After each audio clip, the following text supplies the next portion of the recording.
everybody to the Detroit Promise Path podcast. This is episode 1 of our podcast, and here we have a collection of individuals that just want to share our collegiate experience with you guys. We're going to start with introductions. Hello, my name is Hoskins, and I attend school at Lansing Community College, and I transferred to Wayne State University. Hi, my name is Kristen, and I went to Michigan State University. Hi everyone, my name is Christina and I went to the University of Michigan. Hello everyone, my name is Serena and I attended Western Michigan University.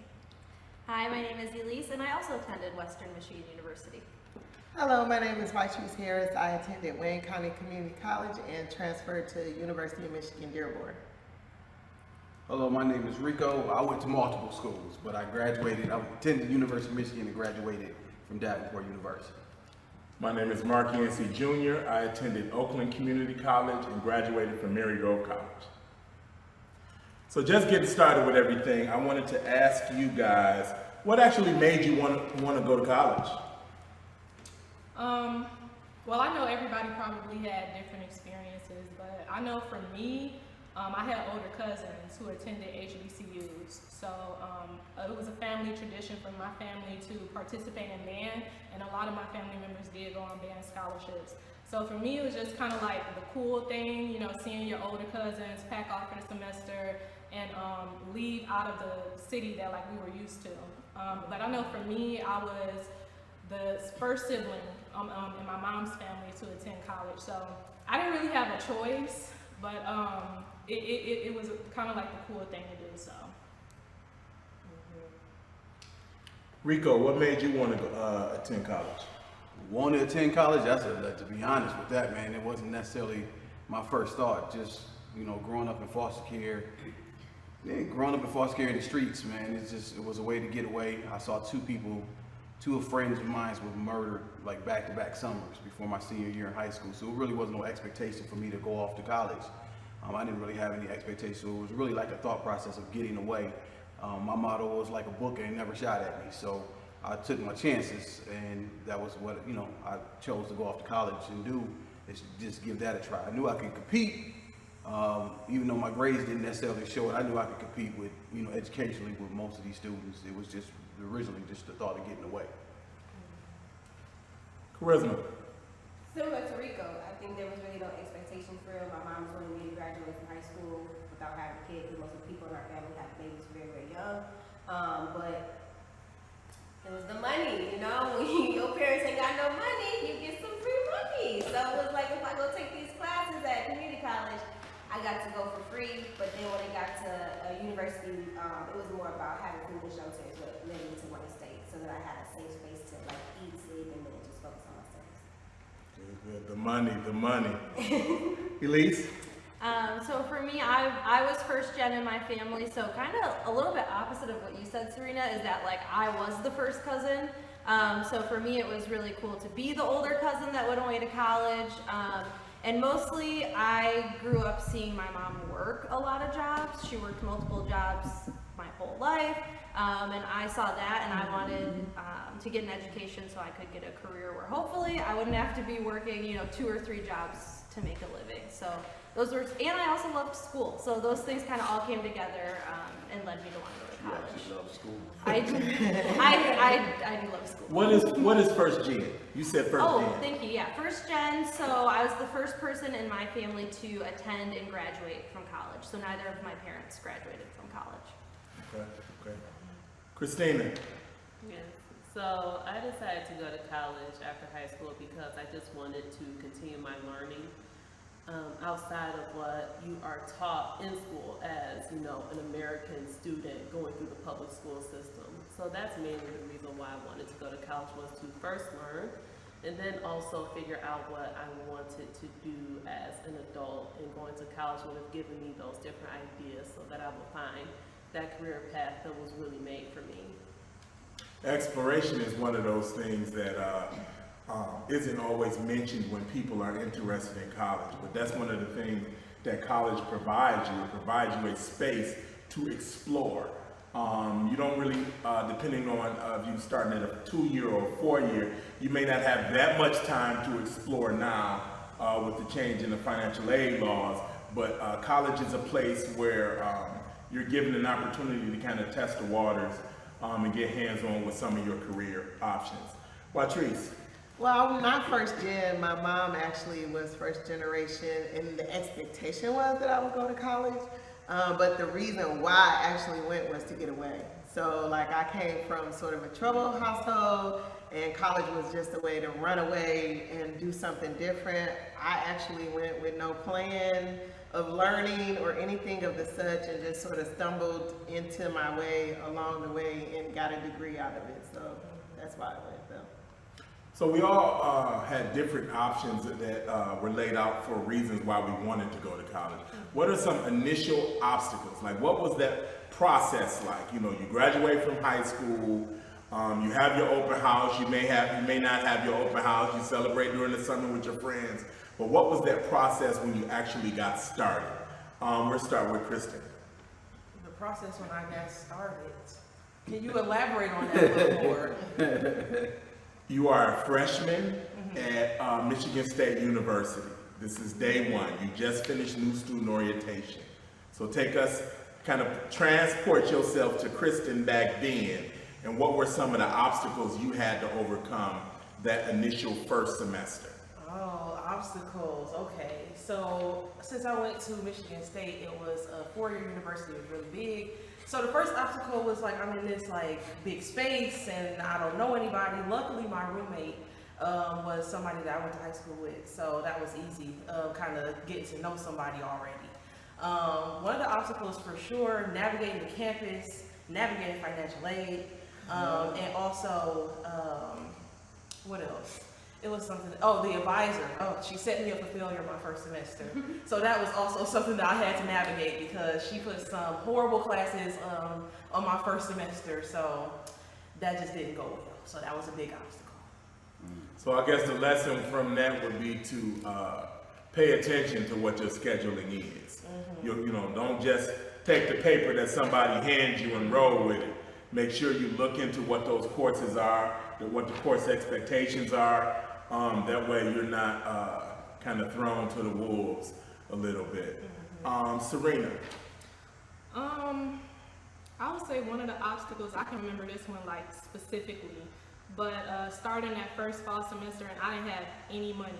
Like, I'm talking about broke. We had this one event every fall semester called Meyer Mania, and it was really just kind of like a back to school type of thing where students from the campus would go to Meyer, like we would play music, everybody would be buying like food for their dorm room, and I can remember I didn't have anything, and like the friends that I had met that fall semester, you know, they were buying their things, and I didn't have like any money to get any food, so I remember I had to seek out resources, you know, on campus positions, and I really had to learn the area. I had to take initiative to try to find ways to get money, so money was just like my biggest obstacle.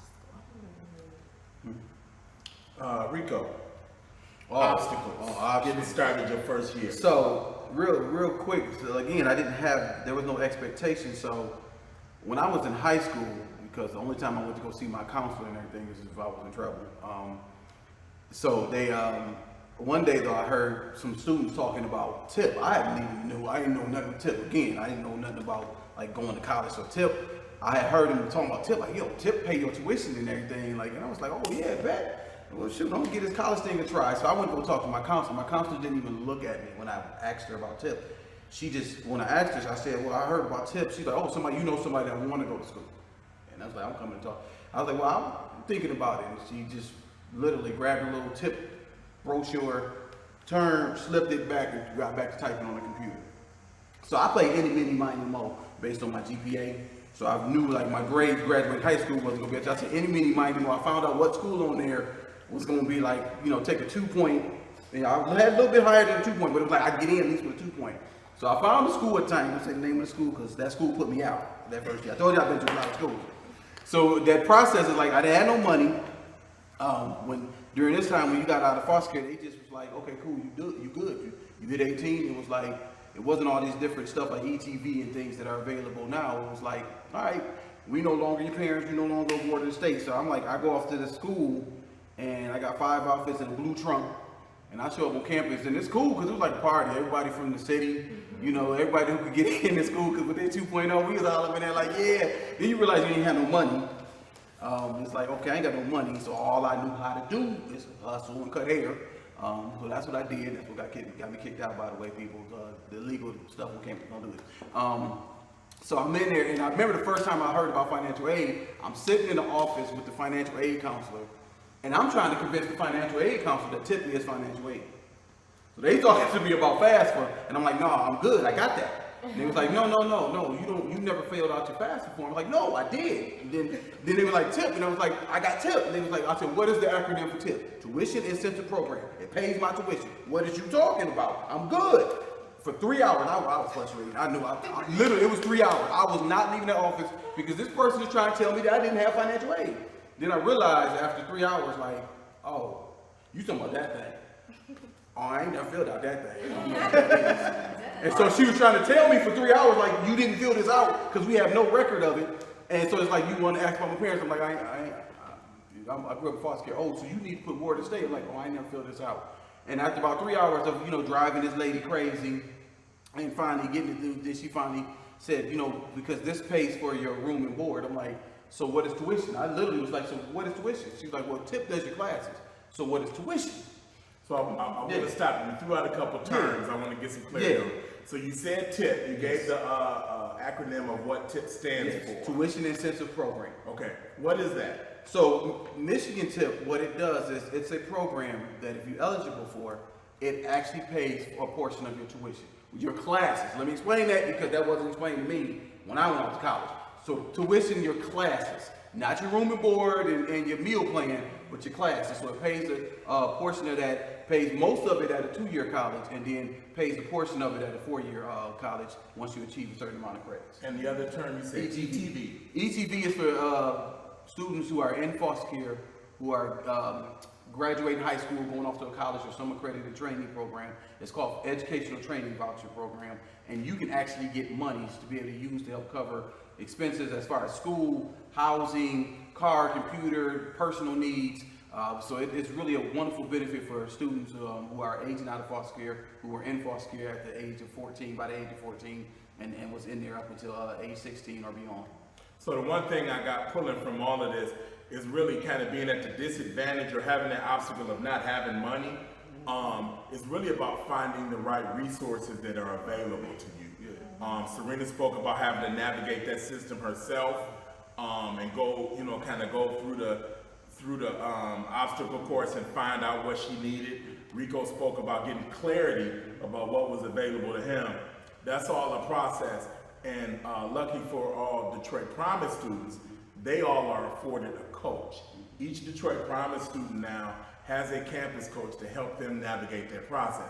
So it's not something that they have to go through on their own, as a lot of us had to do as we didn't have coaches at that time. So that's awesome, that's awesome. All right, so what are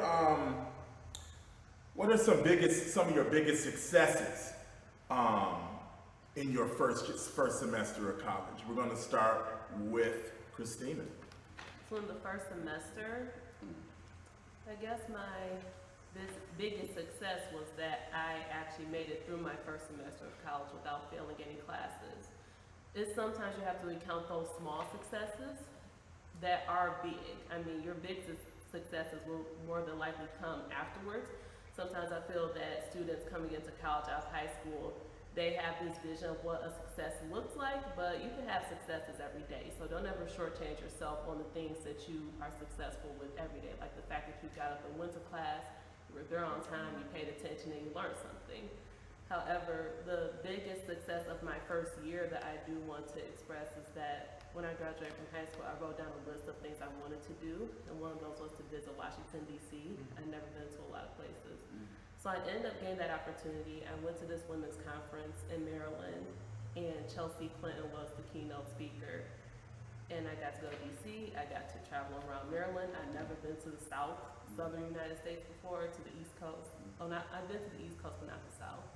So those are my biggest successes. I didn't fail anything, I passed, and I also got to go to a place I'd never been before, meet a lot of different women from different places, and it was a pretty empowering event that did help me out through the rest of my time in undergrad. Awesome.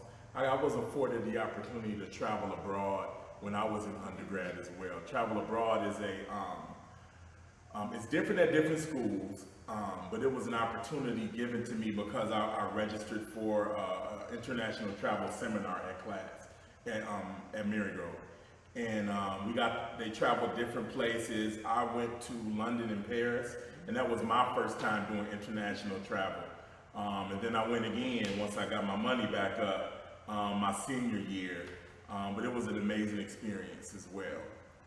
Elise, what are some, if you had to pick one or two great successes from your first year, what would they be? Yeah, well, actually, I think I'm going to break your rule a little bit because I just going with the topic here, I think I want to talk about one of my biggest successes overall, which actually was getting to travel.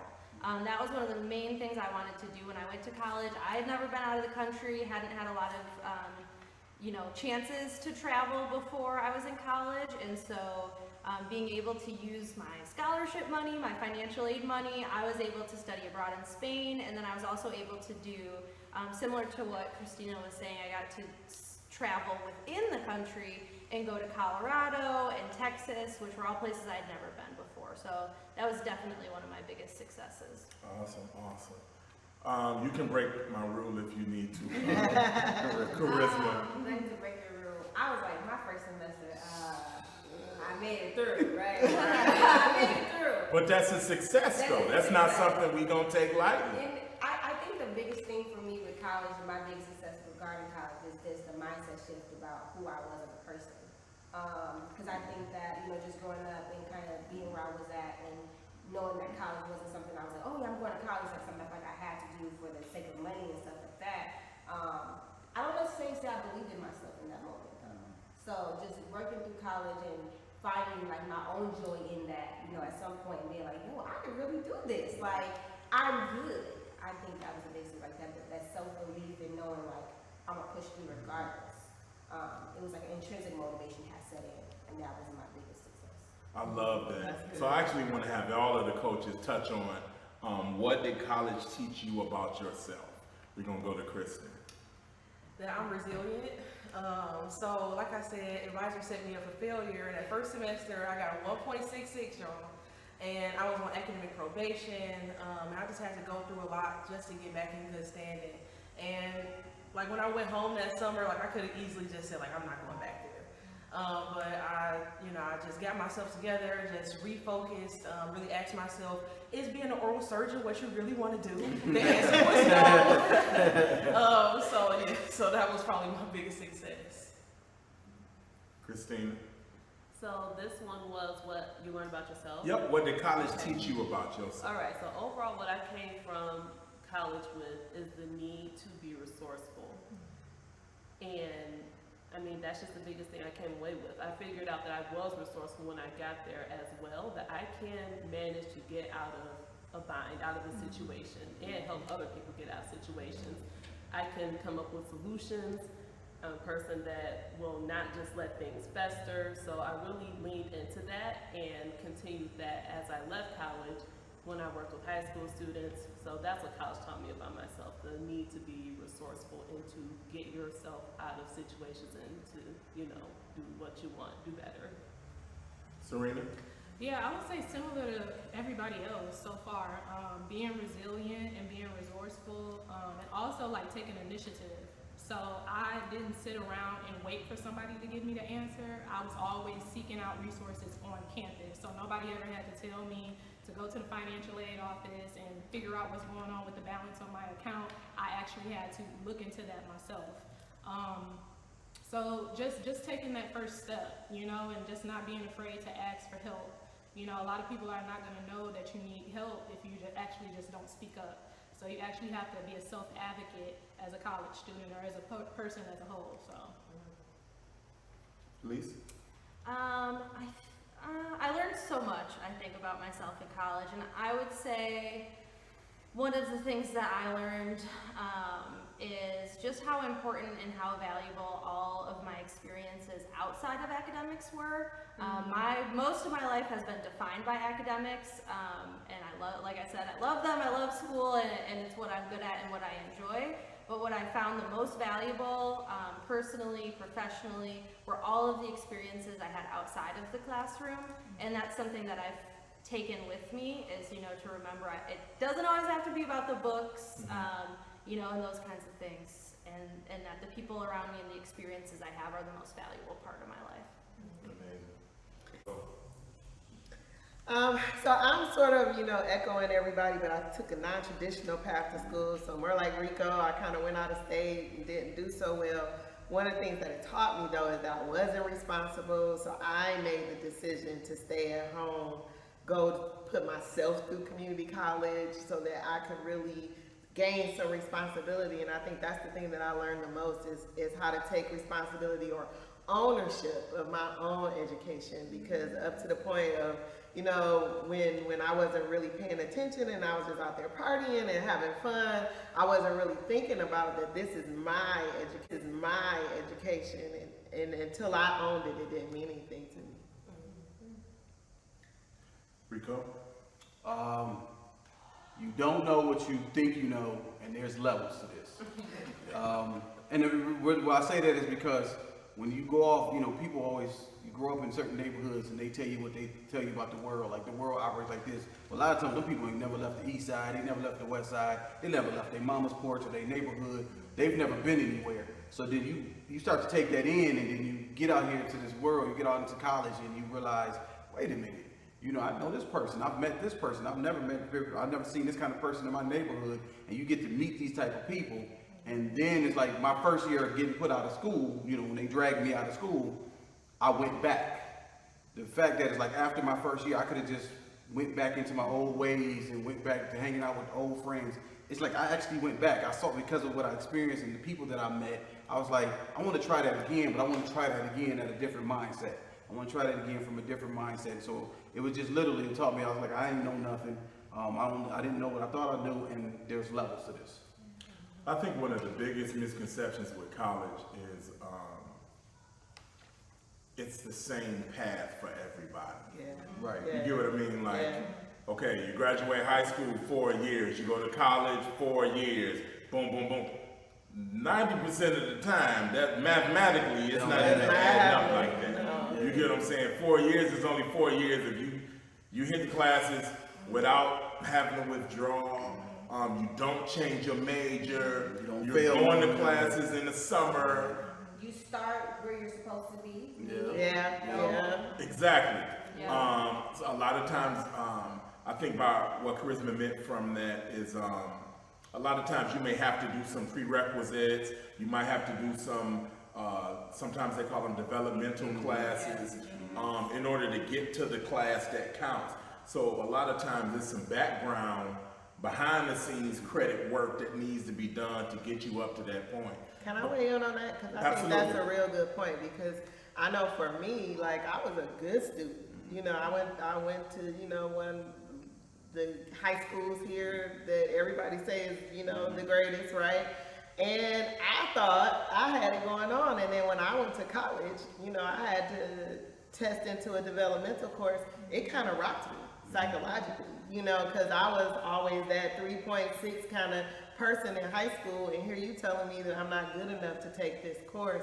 I have to step back and take this course to get good enough to take that course. And it kind of rocked me psychologically, and I think it does for a lot of people. What I explain to people now, though, is like, you know, it's not your fault if you didn't get, you know, what you should have gotten. And you just need to know, hey, you may have to start a little bit behind the starting line, but you can still win the race. And so even to add to that, it's funny that, you know, you would say that, because it's like, on paper, I wasn't a great student in high school, like, at all. Like, it was mainly because I didn't do homework. You know, I had a teacher tell me, like, if you would do your homework, you'd be acing the class, whatever. If I could pass the test with an A by just showing up, whatever. But I realized, like, when I got out to college, because it's like, I didn't test into development. I actually tested into courses I'm supposed to be in. I'm like, bet, okay. I barely graduated high school, but okay. Right. But the thing about it also is that what was missing is I didn't know how to study. I didn't know nothing about studying. I literally thought planners was for girls because that's the only people I saw carrying planners. Like women, I saw women carrying planners and stuff. I'm like, I don't want no planner.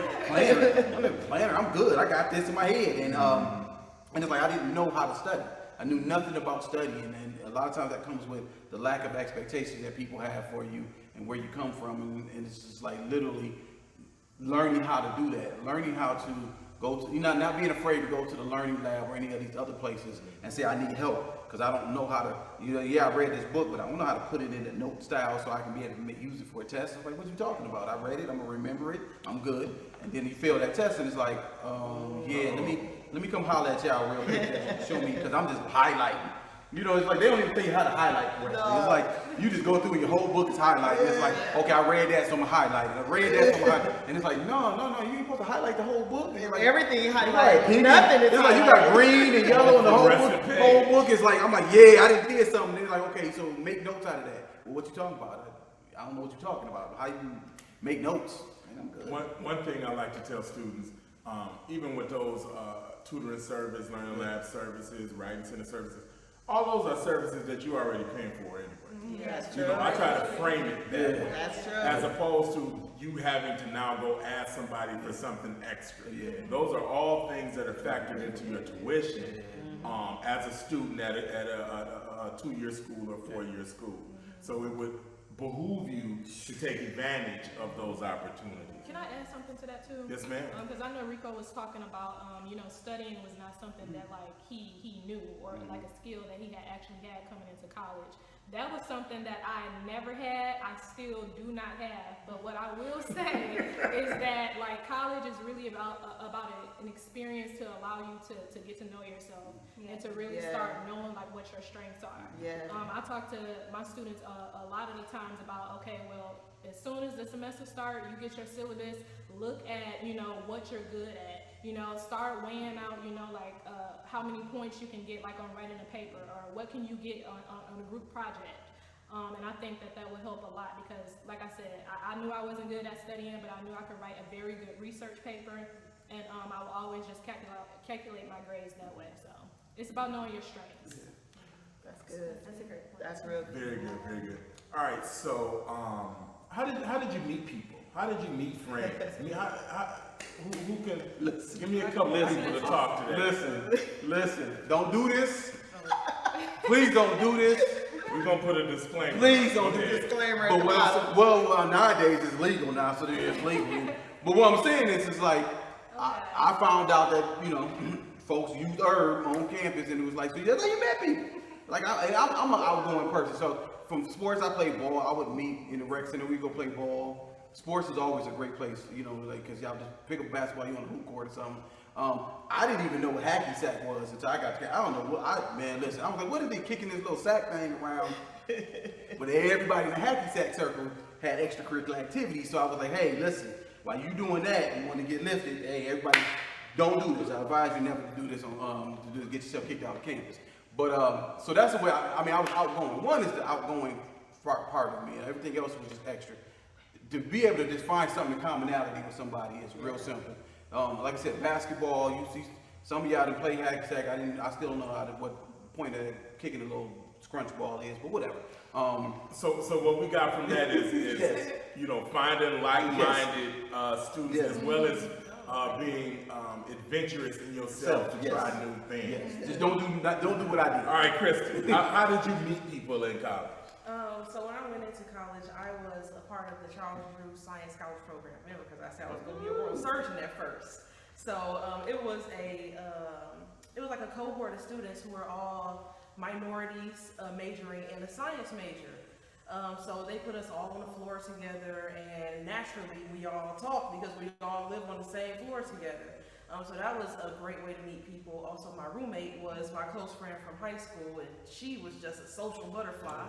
So I was just naturally just with her, and she was being social, so I started being social. And then on top of that, Michigan State had various events, so Sparticipation, I think it was like Spartan Remix, it was all types of stuff where they would have like groups out, They would have events, the Black Student Union, going to their meetings. It was a lot of opportunities to meet students on campus at Michigan State. Unfortunately, during these COVID times, I'm not really sure how that's working out for students, but hopefully they're able to experience that soon. Well, the one thing is we got to come out of our comfort zone. We got to come out of our dorm rooms if we're in dorm rooms. We got to come off our Zoom screens if we're in Zoom screens. All right, so I'm Video games too. Video games. As much as we say about video games is a wonderful way to meet somebody because I just realized, hey man, you play this. No, we should have it. And it's be some stranger that you never thought that you ever would be connected with and playing. It's like I had a guy who was from like a country town and we played Tecmo Bowl. Like I never thought I would meet this person and it's like, and I learned about country music. That's a throwback game. Wait, don't age me like that. But I play, you know what I'm saying? But it's like I found out about country music. I started liking country music, and then he got introduced to hip hop and jazz and stuff like that just over video games. So speak. I only know this because I know you, but speak on that relationship. How that relationship with this classmate grew from that. Well, like it was like without verbally saying it, it was like I knew his class schedule, he knew my class schedule, so we would meet up. Like he knew, he's like, yo, and I'm like, yo, you got class today? Okay, we gonna be right. And it's like we would go to his dorm room at that time, play Tecmo Bowl, all the way to the point where it's like I went on my first spring vacation with him because he was loaded. Oh, he was loaded. So he invited me and friends. It was me, so I was the only black guy, but all genres of like music. He had this guy who listened to rock, like extreme rock, heavy metal rock. He listened to country. I'm the R&B and hip hop dude, and then another guy's kind of like alternative was coming on the scene at this time. I got a chance to go to Cancun, Mexico. Like I ain't had no money, but all I had to do is be able to have enough money to pay for food and like the entertainment of myself. Because his dad had a condo there, and his dad was paying for the plane tickets and stuff. I was like, yo, this is wild. Like, and this guy's from the country. He grew up on a farm, and his dad was like a big lawyer, and you know, it's just like, and that right there was just a great meeting. Like, I never would have had that had it just been in my neighborhood and never left my neighborhood. I never would have had that experience of meeting somebody. I'm a Randy Travis fan because that's dude. All right. So as we prepare to wrap up, I kind of want to frame. I want to ask you all to frame some advice. Like, what's some takeaways? Like, you're talking to, right now, we're talking to students who are starting school in approximately 2 weeks at this point. What is your advice? If you had to wrap up all of what you've experienced in college, all your ups, downs, what you love, you know, the things that you didn't love, wrap up a piece of advice. And I want to go around the room and have each person here kind of give a nugget. We're going to start with charisma. Give a piece of advice to those students. My biggest advice to students who are entering into college is really understanding your personal journey. I think somebody had said it earlier, like when you're in high school and you come up with people, everybody's kind of on the same level for so long. And then when you get to college, that level tends to change. And I feel like for some people, that's kind of hard when you see maybe people graduating before you, or your journey may be a little bit different. But I think it's important to understand that your journey is your journey. And so you cannot compare it to anybody else's, and you have to be, I'm not gonna say okay with it, but just find that joy in the lessons. I think each and every one of us have talked about the lessons that we learned, the things that we learned from college. And so don't wonder if something happens, you know, it's not happening to you, but actively happening for you, and what can you learn from that? And from there, you'll always be able to push forward. Awesome. Kristen. Like that. So kind of echoing off of what you said, I think the first thing is like knowing your why. So like, why are you choosing to go to college? I think that can just start off like your kind of path to if you're going to follow through or kind of go to the wayside. If you keep in mind why you're there, then that will be what propels you forward towards your goals. And then my other thing is to explore campus resources. So make sure you know the financial aid, somebody in financial aid, know an advisor, where is the tutoring people at? I don't know. You need to know. I need you to know these things. So that's my advice to you. Christina. So one of the things I really came away with was, I know that anxiety is starting to become something we're starting to speak about in the mainstream, which is a good thing, right? However, when you start to get those, when you start to anticipate disappointment, when you are presented with an opportunity, you must tell yourself to stop, take a deep breath, and ask yourself, okay, but what if this meets my expectations, or what if it goes far towards my expectations? And it's one of the greatest things I do, because you can just, say that things are gonna not work out. However, you're not right all the time. It may actually work out just how you want it to, or it might be better. So you rob yourself of having that, good experience that's either what you want or better than what you want, when you just choose not to because you just want to mark it as being, it's not going to be what I want, and it's going to be a disappointment. So that's something that you really have to, that I came away with. I love it. I love that. Serena? I'm really big on experience. So kind of like how it was mentioned before, if you just sitting in your dorm room, or if you just go into class and that's just what your college experience is going to be. I can remember a conversation I had with my brother. He actually graduated from Grand Valley State University. And we went out to eat, and we just kind of have a casual conversation, and we were just reminiscing about college. And I said, well, I enjoyed college. I loved it. And then I started talking about the things that I did outside of school. So kind of going back to the conversation before, I was not good at studying. I would go to class, but just like grasping the material, that was just not enough for me to stay in college. I actually had to look at things like outside of class. So organizations, meeting other students, and actually making the most of my experience.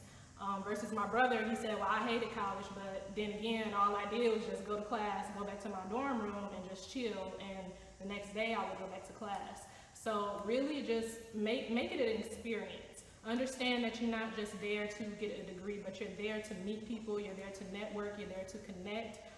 You never know who you're gonna meet during your college experience. Somebody who's gonna be writing your next recommendation letter.